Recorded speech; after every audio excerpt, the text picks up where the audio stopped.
우리 하나님의 말씀입니다. 오늘 우리가 읽은 이 본문 말씀은 고통 속에서 하나님께 부르짖고 있는 탄식을 보여주고 있습니다. 그래서 우리가 시편 제목을 보게 되면 고난당한 자가 마음이 상하여 그의 근심을 여호와 앞에 토로하는 기도라는 제목으로 적혀 있죠. 이러한 이 탄원시의 구조를 보게 되면 대부분 이제 시편에 보게 되면 여러 탄원시가 이제 기록이 되어 있는데 이 탄원시의 구조를 보게 되면 5가지로 분류가 됩니다.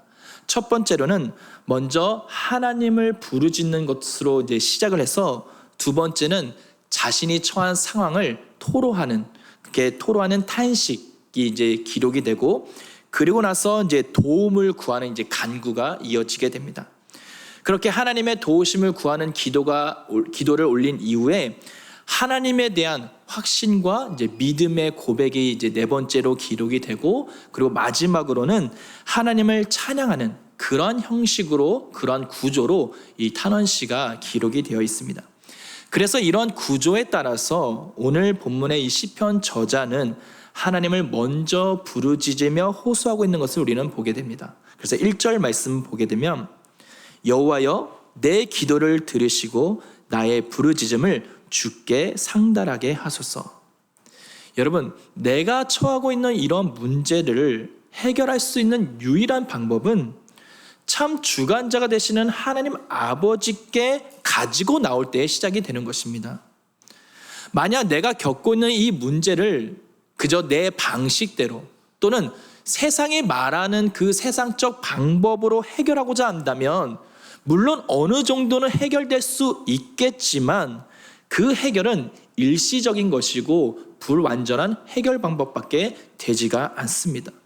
왜냐하면 우리가 겪고 있는 이러한 문제는 단순히 어쩌다가 우연히 겪게 된 문제가 아니라 그저 상황에 그렇게 놓여서 겪게 되는 문제가 아니라 죄 때문에 끼어진 그 하나님과의 그 관계에서 시작된 좀 더 깊은 문제와 연결이 되어 있기 때문에 그렇습니다. 그래서 우리가 겪고 있는 이런 모든 고통의 이 근원에는 죄로 인하여서 깨어진 이 세상에 있는 것들이기 때문에 그 근본적인 문제의 해결 방법은 오직 주 여호와 하나님으로부터 온다라는 것입니다.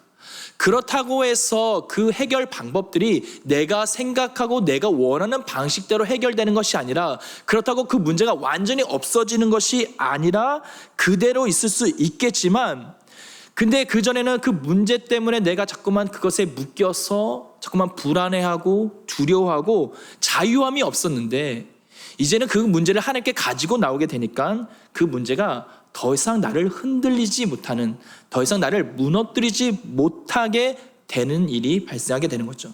즉, 그 문제가 나를 더 이상 흔들거나 불안하거나 두렵게 하지 못한다라는 것입니다. 왜냐하면 하나님으로 인해서 내 마음의 중심이 흔들리지 않기 때문에 그런 것이죠. 주님으로 인해서 붙들리지 않는 자들, 이러한 자들은 인생의 파도 앞에 흔들릴 수밖에 없습니다. 마음이 요동쳐서 불안해하고 두려워할 수밖에 없죠. 그러나 주님으로 인해서 붙들린 자들, 내가 믿음으로 주님을 붙드는 그러한 자들은 아무리 내 인생 가운데 거친 파도가 몰아치고 나를 흔들어 한다 할지라도 그것 때문에 전혀 요동하지 않고 도리어 그 가운데 기뻐하며 주님을 찬양할 수 있는 강한 믿음의 고백을 할 수가 있게 되는 것입니다. 그래서 우리가 직면하고 있는 모든 고통의 문제를 내 방법대로 세상에 알려주는 그 방식대로 해결하려고 하지 말고 참 주관자가 되시는 우리 주 여호와 하나님 앞에 그 문제를 가지고 나와야 하는 것입니다. 그리고 주님께 도우심을 구하며 그것 때문에 아파하는 나의 심령, 나의 그 마음을 주님께 토로해야 하는 것이죠. 그래서 시편 저자는 이렇게 마음이 상하여서 고난 가운데 그 근심을 하나님 앞에 가지고 나와서 이렇게 토로하는 것을 우리는 보게 됩니다. 2절 말씀을 보게 되면 나의 괴로운 날에 주의 얼굴을 내게서 숨기지 마소서. 주의 길을 내게 기울이사 내가 부르짖는 날에 속히 내게 응답하소서. 지금 저자는 주님의 얼굴을 숨기지 마소서, 내게 속히 응답하소서라고 이렇게 고백하고 있는데, 이렇게 고백하고 있다는 것은 지금 뭐냐? 여호와 하나님의 침묵 가운데 있다는 것입니다. 지금 고난도 너무나도 힘들어 죽겠는데 하나님이 느껴지지 않는 그때에 나의 영혼은 어떻게 됩니까? 더 흔들리게 되는 것이죠. 그래서 더 깊은 고통이 찾아오게 됩니다. 그래서 성도들에게 있어서 가장 힘든 시기를 말하라고 한다면 어쩌면 하나님께서 마치 멀리 계신 것만 같은, 마치 하나님이 느껴지지 않는 그런 하나님의 그 침묵을 경험할 때라고 우리는 말할 수 있을 것입니다. 아무리 하나님의 도우심을 구하고 기도하고 또 기도하지만 아무 일도 일어나지 않아요. 마치 하나님께서 내 기도를 들으시지 않는 것만 같고 도리어 나를 외면하는 듯한 그런 하나님의 침묵을 경험할 때 우리 모두는 절망하게 됩니다.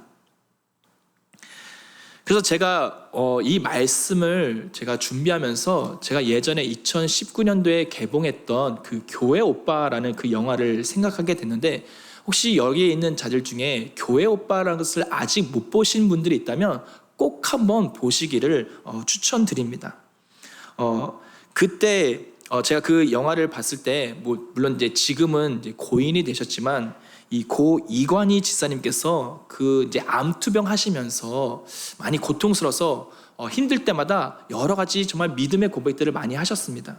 그런데 그 중에 여전히 나에게 큰 이렇게 마음을 친 그런 말이 뭐였냐면, 고통이 계속되다 보니까 너무도 힘들어서 이제 마지막 이제 임종이 다가올 때 이제 침대 위에서 했던 말이 뭐냐면, 행여나 하나님께서 내 기도를 들으시지 않을까봐 그것이 가장 두렵다라고 했던 그 말이 저에게 가장 큰 아픔으로 다가왔습니다.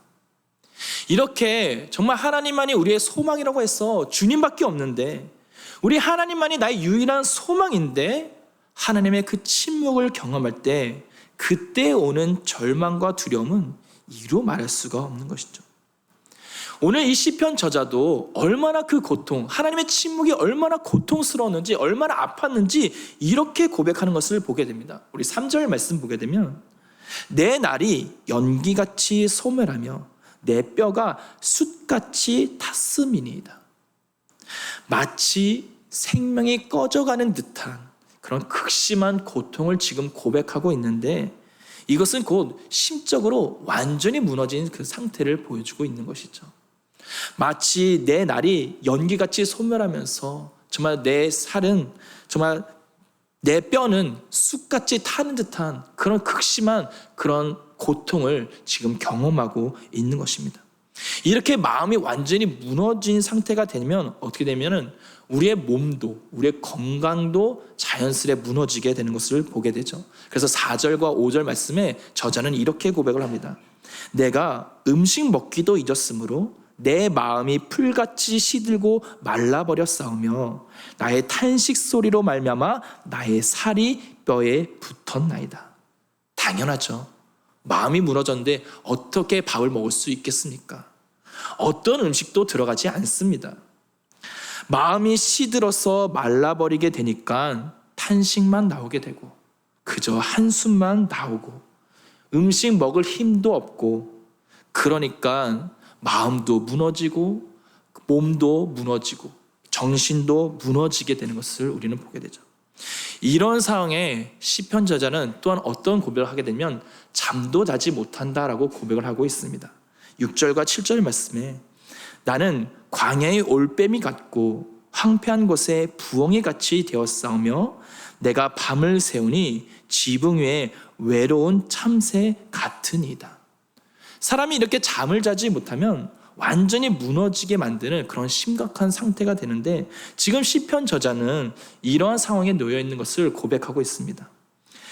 고난과 고통이 찾아와서 하나님을 찾고 부르짖고 또 부르짖지만 하나님의 그 기나긴 침묵 속에 마음이 이제는 무너져 버리게 되니까 몸과 정신이 모두 무너지는 그런 상황에 놓여 있게 되는 것을 우리는 보게 됩니다. 그런데 그 가운데 더 무너지게 하는 그런 상황이 발생하게 되는데, 어떤 상황이 발생하냐? 원수들이 나타나서 비방하고 있는 것을 우리는 보게 됩니다. 우리 8절 말씀 보게 되면 내 원수들이 종일 나를 비방하며 내게 대항하여 미칠 듯이 날뛰는 자들이 나를 가리켜 맹세하나이다. 마음이 무너진 이러한 상황에 몸도 쇠약해져서 건강이 나빠지고 있는데 원수들은 하루 종일 나를 비방하고 조롱하고 저주까지 하고 있다라고 고백하고 있습니다. 여러분, 이러한 상황에 하나님께서 좀 더 응답해 주시고 그 원수들을 멸하면 좋겠지만 하나님은 계속 침묵하고 계세요. 이러한 하나님의 침묵이 계속 경험이 되다 보니까 이제는 저자가 뭐라고 고백하는지 아세요? 10절을 보게 되면 이렇게 고백하는 것을 보게 됩니다. 주의 분노와 진노로 말미암음이라 주께서 나를 들어서 던지셨나이다. 바로 하나님이 분노하셔서 진노하셔서 나를 버린 것만 같다라는 그런 고백을 하고 있는 것입니다. 그렇죠. 우리가 아무리 기도하고 또 기도한다 할지라도 계속해서 아무 일도 일어나지 않고 여전히 그 원수들이 나를 핍박하고 비방하고 그런 상황에 놓여 있다고 한다면 마치 하나님이 나를 버리신 것만 같은 그런 느낌이 들 때가, 그런 생각을 하게 될 때가 많이 있습니다. 여러분, 우리 모두는 다른 누군가로부터 인정받고 싶어하고 사랑받고 싶어합니다. 왜냐하면 우리는 사랑받기 위해 태어난 존재들이기 때문에 그렇습니다. 그래서 내가 다른 누군가로부터 내가 인정을 받고 누군가로부터 내가 사랑을 받으면 나는 존귀한 자구나, 나는 가치 있는 자구나 라고 그렇게 자기 자신을 사랑하게 되지만, 그러나 다른 사람부터 내가 거절당하고 버림받게 된다라고 한다면 나 자신에 대해서 나는 가치가 없는 사람인가? 나는 소중한 사람이 아닌가? 나는 그렇게 자기 자신에 대해서 생각하게 되면서 점점점 자존감을 잃게 되고 이제는 극심한 슬픔으로 빠지게 되는 것이죠. 그런데 지금 저자는 다른 누군가도 아닌 그 사랑의 하나님이라고 하시는데 그 하나님께서 마치 분노하셔서 나에게 진노하셔서 나를 버린 것만 같다라고 그렇게 지금 고백하고 있는 것이죠. 여러분, 하나님으로부터 버림받은 것만 같은 그런 심정이 들 때 그 마음은 어땠을까요? 무너지게 되겠죠. 그 아픔은 이루 말할 수 없을 것입니다. 그런데 여러분, 이렇게 하나님의 그 침묵이 계속 지속이 되고 마치 하나님께 버림받은 듯한 이런 것을 영적 유기라고 하는데, 이런 것이 계속 지속되다 보면 우리는 자연스레 어떤 생각을 하게 되냐면 하나님이 나를 정말 미워하시나?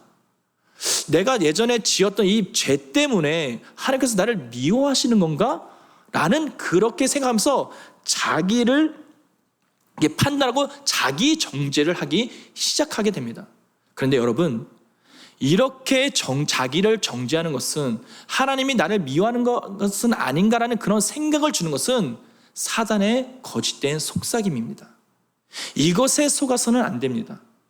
우리 하나님은 우리의 죄를 정죄하시는 분이 아니라 그것을 깨닫고 회개하여서 돌아오기를 바라시는 분이십니다. 그래서 하나님은 누구를 보내셨냐? 그분의 독생자 예수 그리스도를 보내셨죠. 지금 시편 저자가 겪고 있는 이 상황처럼 죽을 것만 같은 이 고통의 잔을 마시고 원수들로부터 하루 종일 비방과 저주를 한 몸에 받으시며 심지어 하나님 아버지로부터 버림받음을 경험한 분이 바로 예수 그리스도이시다라는 것입니다. 예수 그리스도, 그분은 누구이십니까? 그분은 완전한 하나님의 아들로서 죄가 없으신 분이십니다. 그런데 그분은 기꺼이 하나님과의 그 동등됨을 포기하시고 자기 자신을 비워 종의 형체를 가지사 완전한 인간으로 이 땅에 오셨습니다.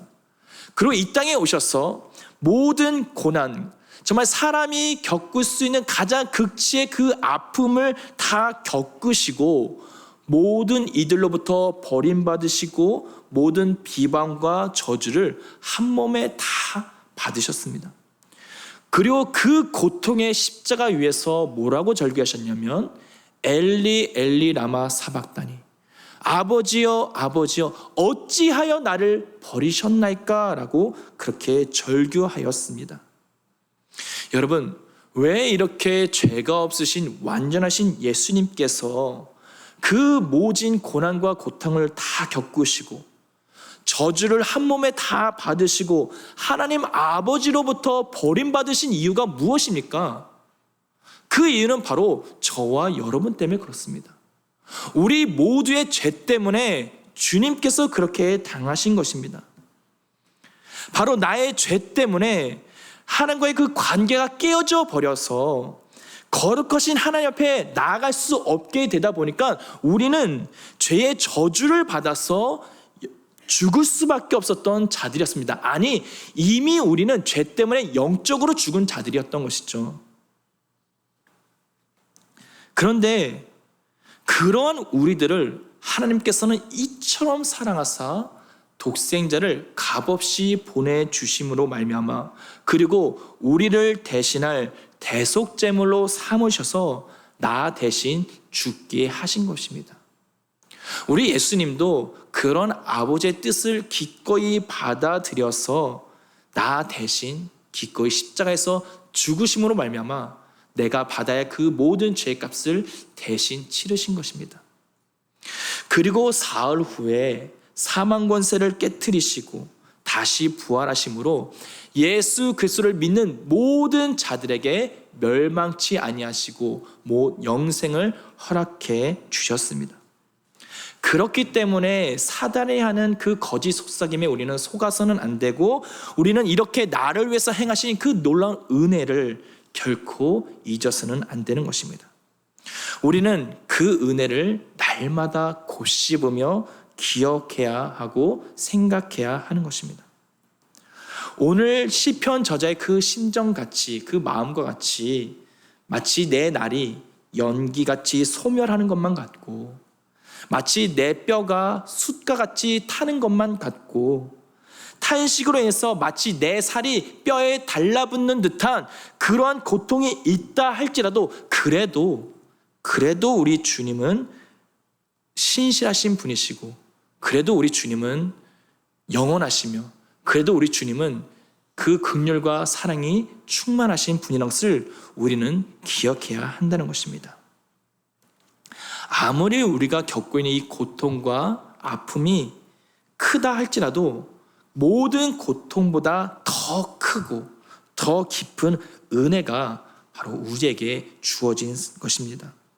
그 은혜의 크기를 알게 될 때, 그 깊이를 정말로 진짜 깨닫게 되었을 때에 지금 현재 내가 겪고 있는 이 고통을 새로운 시각으로 바라보게 되는 것입니다. 바로 우리가 찬양을 통해서 고백했던 것 같이 아버지의 그 사랑과 은혜를 생각하게 될 때에 내가 비록 사망의 음침한 골짜기를 다닐지라도 내 마음의 중심이 흔들리지 않고 우리 주님을 믿음으로 붙들 수 있게 되는 것입니다. 오늘 시편 저자는 분명 이 고통이 너무나도 커서 정말 죽을 것만 같은, 그래서 마음이 정말 무너져 버려요. 상황이 놓여져 있었고 게다가 먹을 힘도 없어서 먹지도 못해서 건강도 나빠지고 있는 상황에 원수들은 자꾸만 하루 종일 나를 비방하고 저주하고 있으니까 마치 하나님이 나에게 대해서 분노하셔서 진노하셔서 나를 버리신 것 같다라고 그렇게 탄식을 하는 저자를 보게 되지만, 그런데 이어서 이러한 고백을 하는 것을 우리는 또한 보게 됩니다. 우리 12절 말씀 보게 되면 여호와여 주는 영원히 계시고 주에 대한 기억은 대대에 이르리이다. 우리가 보고 있는 이 한글 성경에는 기록이 되어 있지 않지만 우리 영어 성경이라든가 히브리 원문을 보게 되면 그러나 라고 하는 전환이 분명하게 나타나고 있습니다. 즉 주의 분노와 진노로 말미암아 나를 들어서 던지셨나이다. 그래서 내 날이 기울어지는 그림자 같고 내가 풀에 시들어짐 같습니다. 그러나 여호와 우리 주는 영원히 계시는 분이시고 주에 대한 기억은 대대에 이릅니다 라고 지금 고백하고 있는 것이죠. 10절에서의 그 탄식으로부터 그리고 12절에서의 그 고백을 하기까지 우리는 얼마나 걸렸는지 아무도 모릅니다. 이 고백, 이러한 고백을 하기까지 몇 날 며칠이 걸릴 수도 있는 것이고 몇 달이 걸릴 수도 있는 것이고 심지어 몇 년이 걸릴 수도 있는 것입니다. 분명한 것은 10절에서의 이 탄식으로부터 12절에서의 그 고백을 하기까지 결코 하루아침에 나온 고백은 아니다라는 것입니다. 그러나 여호와 우리 주는 영원하십니다. 이러한 고백을 하기까지 저자는 수많은 날들 동안 정말 처절없이 수없이 부딪히고 깨어지고 넘어지고 수없이 악인들로부터 조롱받고 계속해서 박해를 받고 있는 그 고통 가운데 발버둥 치고 또 발버둥 쳤을 것입니다. 그러나 그럼에도 끝까지 그 시편 저자는 주님께서 베풀어 주신 그 은혜를 기억하고 하나님의 성품을 기억했습니다.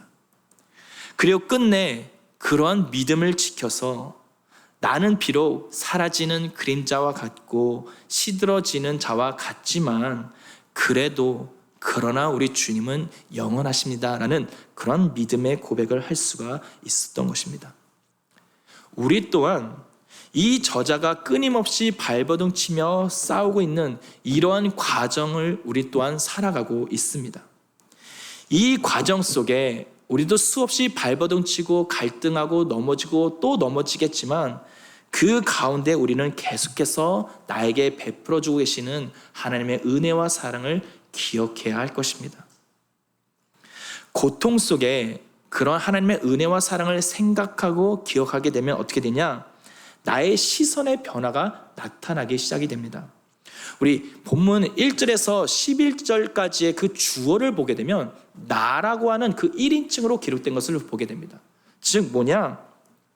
온통 나의 감정과 나의 상황, 그리고 내가 지금 겪고 있는 이 고통과 고난 등 모든 것이 나에게 집중되어 있는 것이에요.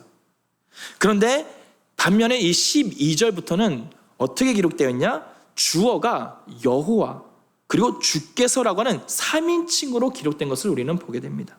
즉 이제는 이 시편 저자는 눈을 들어 여호와 하나님께 집중하기 시작했다는 것이고 여호와 하나님을 바라보기 시작했다라는 것이죠.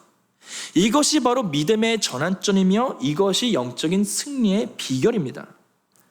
제가 어제 지난 토요일 새벽 예배에 나눴듯이 우리가 신앙생활을 하는 데 있어서 무엇을 바라보며 살아가고 있는지, 내가 무엇을 주목하며 살아가고 있는지가 매우 중요하다라고 나누었습니다. 지금 내가 겪고 있는 이런 문제, 이 아픔, 이 고통만 바라보면 답이 없어요. 답이 없으니까 절망만 남죠. 그러나 그 가운데서도 하나님을 보기 시작하면, 하나님을 주목하기 시작하면 소망이 생기기 시작하게 됩니다. 왜냐하면 오늘 저자의 고백처럼 우리 주 여호와 하나님이 어떠한 분이시냐? 영원한 분이시기 때문에 그렇습니다. 그렇기 때문에 그 영원하신 그 주님을 바라보게 될 때에 흔들리는 그러한 상황 속에서도, 비록 요동치는 그러한 상황 속에도 우리는 소망이 생기게 되는 것입니다.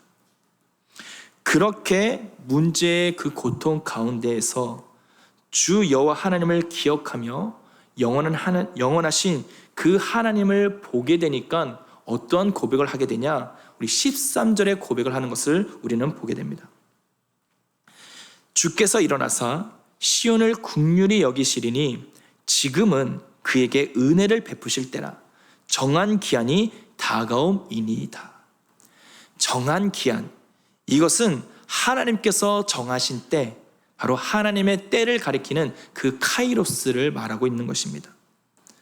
즉 오늘 본문에서 이 구약에서 말하고 있는 이 정한 때는 물론 이제 그 이전에 예레미야 선지자라든가 다니엘 선지자가 선포했던 이스라엘이 회복되는 그 날을 가리키는 날입니다. 이러한 하나님께서 정하시고 약속하신 하나님의 때가 다가온다라고 지금 고백하고 있는 것이죠. 그런데 이 다가온다라는 이 동사의 형태를 보게 되면 완료형 형태를 완료의 형태로 쓰여진 것을 우리는 보게 됩니다. 즉 뭐냐? 지금 아무 일도 일어나지 않았어요. 아무것도 이루어지지 않았지만 이미 이루어진 것처럼, 이미 온 것처럼 믿음으로 선포하고 있다라는 것입니다. 지금 저자는 여전히 고통 가운데 있고 고난받아서 죽을 것만 같은 그런 아픔을 겪고 있지만 그 가운데 하나님을 기억하고 하나님을 주목하게 되니까 어떻게 바뀌게 됩니까? 바로 그 긍휼하신 하나님께서, 그 신실하신 영원하신 하나님께서 은혜를 베푸시는 그 기한이 이미 시작되었다, 이미 시작되었음을, 하나님의 때가 이미 오고 있다라는 것을 믿음으로 고백하고 있는 것입니다. 이와 마찬가지로 우리 또한 이미 우리 예수님께서 이뤄놓으신 하나님 나라에 속하여 살아가는 주의 백성들입니다. 그러나 이미 시작이 되었지만 아직 완성되지 않은 그런 하나님 나라 가운데에 우리들은 여전히 죄로 깨어진 이 세상을 살면서 오늘 저자가 겪고 있는 이런 아픔들, 이런 고난을 겪으며 죽을 것만 같은 그런 심정으로 살아갈 때가 우리는 너무나 많이 있습니다. 그때 나는 믿음의 눈을 들어서 우리 주님께서 나를 위하여서 행하신 놀라운 은혜와 사랑을 기억하며 영원하신 우리 주 여호와 하나님을 주목하여 바라봐야 할 것입니다.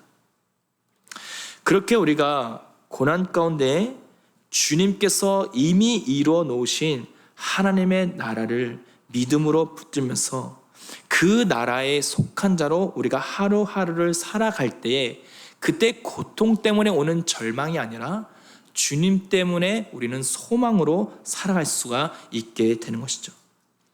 그렇게 내가 소망하는 아버지의 나라를 믿음으로 바라보게 될 때에 그 소망으로 우리는 주 여호와 하나님의 이름을 경외하며 찬양하는 예배자의 삶을 살아갈 수가 있게 되는 것입니다. 그래서 15절과 16절에는 이렇게 고백을 하죠. 이에 문 나라가 여호와의 이름을 경외하며 이 땅의 모든 왕들이 주의 영광을 경외하리니 여호와께서 시온을 건설하시고 그의 영광 중에 나타나셨습니다. 우리가 고통 속에서도 소망을 잃지 않고 그 가운데서도 하나님을 경외하는 그러한 승리의 삶을 살아갈 때 모든 이들은 정말 그 모습을 이상하게 볼 수도 있습니다. 그러면서 이런 생각을 할 수 있겠죠. 저 사람에게는 뭔가 특별한 것이 있구나. 네, 특별한 것이 있죠.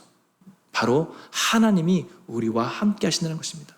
즉 우리가 그러한 고통 가운데서도 승리의 삶을 살아갈 때, 승리를 선포하게 될 때에 모든 이들이 우리의 삶을 통하여서 드러나게 되는 하나님을 보게 된다는 것입니다. 그리고 그렇게 드러난 하나님의 영광 가운데 모든 나라와 백성과 족속들이 하나님을 찬양하게 될 것입니다. 이제 말씀을 맺겠습니다. 우리는 여전히 죄 때문에 깨어진 이 세상을 살면서 우리는 이 시편 저자의 그 상황처럼 고난을 당하여서 마음이 상하여서 마치 내 날이 연기와 같이 소멸하는 듯한, 그리고 내 뼈가 숯과 같이 타는 듯한 그런 고통과 아픔을 겪을 때가 많이 있습니다. 그 아픔 가운데에 세상 사람들은, 그 악인들은 계속해서 하루 종일 나를 비방하고 겉봐라, 하나님은 계시지 않아, 하나님은 너를 사랑하지 않아 라고 하면서 우리를 비방하고 조롱하고 저주까지 하고 있습니다. 그러한 상황 가운데 우리가 하나님께 아무리 부르짖고 기도하고 또 기도해도 하나님의 침묵을, 하나님께서 마치 나를 버리신 것만 같은 그런 영적 유기를 경험할 때가 많이 있습니다. 그러나 여러분, 우리가 잊지 말아야 할 것은 그래도 우리 주님은 영원하시며 우리 주님의 인자하심과 긍휼하심이 끝이 없으신 그러한 분이십니다. 이러한 고백을 하기까지 우리는 수없이 갈등하게 될 것이고 수없이 부딪히고 수없이 우리는 넘어질 수 있겠지만 그때마다 우리는 포기하지 않고 계속해서 영원하신 하나님을 그 가운데서도 기억하게 될 때, 그렇게 주님을 바라보며 붙들게 됐을 때에 우리는 믿음으로 여호와께서 정하신 그 날, 우리 주님이 다시 오시는 그 날, 그래서 완성하실 그 날을 우리는 믿음으로 붙들게 될 것입니다. 하나님께서 다스릴 그 하나님의 나라, 그 나라는 이미 예수 그리스도를 통해서 이루셨습니다. 그리고 앞으로 완성하실 그 하나님의 나라를 우리가 믿음으로 소망하며 살아갈 때에 우리는 그 고통 가운데서도 소망을 가지고 하나님을 찬양하는, 하나님을 경외하는 그런 예배자의 삶을 우리는 살아가게 될 것입니다. 그리고 그 삶을 통해서 여러분 주위에 있는 모든 자들이, 이 세상의 모든 사람들이 우리의 삶을 통하여 하나님을 보게 될 것이고 하나님의 그 영광을 바라보게 될 것입니다. 그리고 그 영광 가운데에 하나님을 찬양하는 그 날이 오게 될 것입니다. 우리 사랑하는 늘푸른 성교회 여러분, 이 자리에 있는 모든 성도 여러분, 고난의 그 순간순간마다 그래도 다시 한번 주님을 찾아오는 그런 복된 자들이 되시기를 간절히 소망합니다.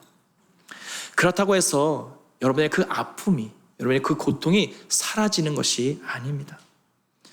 다 사라지는 것이 아니라 여전히 문제가 있다 할지라도 우리가 그 가운데서 하나님을 바라보게 될 때에 고통이 더 이상 나를 무너뜨리지 못한다는 것을 기억하시면서 그 고난 가운데서도 여러분 믿음을 잃지 않고, 그러나 주님은 영원하십니다 라고 그렇게 고백하면서 그 영원하신 하나님을 붙드시며 이미 이뤄놓으신 그 하나님의 나라, 그 나라 속에서 앞으로 도래해야 할 그 나라를 소망하며 믿음으로 날마다 승리를 선포하는 복된 자들이 되시기를 바라면서 말씀을 맺겠습니다.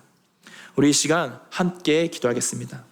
이 시간 기도할 때에 죄 때문에 깨어진 이 세상을 살면서 우리는 수없이 많은 문제와 아픔을 직면할 때가 많이 있습니다. 그렇게 정말 그 너무나도 아파서 라는 것처럼 내 날이 연기같이 소멸하는 것만 같고 내 뼈가 숯과같이 타는 듯한, 그래서 탄식이 자꾸만 나와서 한숨이 나와서 마치 내 살이 뼈에 달라붙는 그런 아픔을 겪고 있는데, 그러나 그 가운데서도 우리들의 아픔을, 우리들의 그 슬픔을 우리 하나님 아버지께 토로할 수 있는 저희 모두가 될 수 있도록 도와주시옵소서. 그 문제 속에서 좌절하는 것이 아니라, 그렇다고 하나님께서 나를 미워하시는 건가 아닌가 라고 그렇게 거짓된 것에 속아 넘어가는 것이 아니라, 그 가운데서도 하나님과의 그 관계를 되돌아보며 믿음으로 우리 주님을 붙잡을 수 있는 저희 모두가 되도록 인도해 달라고 우리 지금 함께 간절히 기도했으면 좋겠습니다. 우리 함께 기도하겠습니다. 사랑하는 충만하신 우리 주 여호와 하나님 아버지, 너무나 감사드립니다. 이 시간 오늘 시편 저자의 말씀을 통하여서 정말 얼마나 이 죄 때문에 깨어진 이 세상 가운데 우리가 넘어질 수밖에 없고 고난받을 수밖에 없는 얼마나 연약한 존재인지를 바라보게 됩니다. 그 고난 속에서 마치 우리가 하나님께 부르짖고 또 부르짖지만 하나님께서 아무런 말씀도 없으시는 그런 하나님의 침묵을 경험할 때마다 마치 우리는 하나님이 나를 미워하시는 건 아닌가?